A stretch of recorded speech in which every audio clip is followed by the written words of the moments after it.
በስመ አብ ወወልድ ወመንፈስ ቅዱስ አሐዱ አምላክ።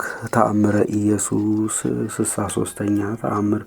በኋለኛው ዘመን ሕዝብ በሕዝብ ላይ ስለመነሳታቸው ይቅርታው ቸርነቱ ለዘላለሙ በእውነት ለሁላችን ይደረግልንና ጌታችን አምላካችን መድኃኒታችን ኢየሱስ ክርስቶስ ያደረገው ተአምር ይህ ነው።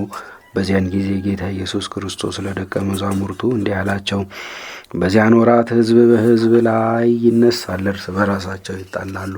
በመካከላቸው ጦርነት ተነስቶ አብዛኛው ሕዝብ በጦር መሳሪያ ተደብድበውና በሰይፍ ተጨፍጭፈው ያልቃሉ። ከእነሱ ተጠበቁ፣ እኒህ ሕዝቦች ቁጠኞች ናቸውና።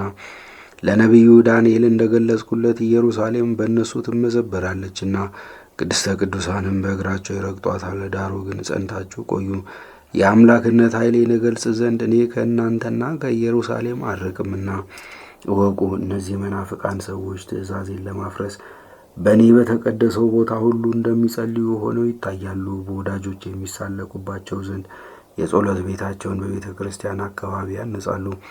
ይህንን ሁሉ የሚመሯቸው ግን አላውያን መናፍቃን ናቸው። ወንድሞቼ ሆይ ከእነዚህ ንጹሕን ትተው የረከሰውን የሚበሉ ከጥፋት ሰዎች ተጠበቁ። እርስ በራሳቸው እንደ ውሻ ይናከሳሉ። አባት ልጁን ይገድላል፣ ልጅም አባቱን ለሞት ይዳርጋል። ዳሩ ግን ብዙ ሳይቆዩ ፈጥነው እንደ ጢስ ተነው እንደ ጉንበን ነው ይጠፋሉ። ሚስቶቻችሁን ከሚስቶቻቸው ጋር ማህበር አቋቁሞ አንድ የሆኑ ዘንድ አትፍቀዱላቸው። ልጆቻችሁም ከልጆቻቸው ጋር ይተባበሩ ወይም ይጫወቱ ዘንድ አትተዋቸው። በማታለያቸው አታለው ስሜን ያስኩዷቸዋልና። ዳግመኛም ከእነዚህ ሰዎች ተጠበቁ። በኋለኛው ዘመን ከካም ዘር ግዙፋን የሆኑ ሰዎች ይመጣሉ። እነሱም ሞትን የማይፈሩ ናቸው። ቦታውንም ሁሉ ይከባሉ። ለእሱ ክብር ምስጋና ይሁንና ጌታ ኢየሱስ ክርስቶስ በኋለኛው ዘመን ለአላውያን ስለመጠበቅ ለደቀ መዛሙርቱ ይህንን ነገራቸው።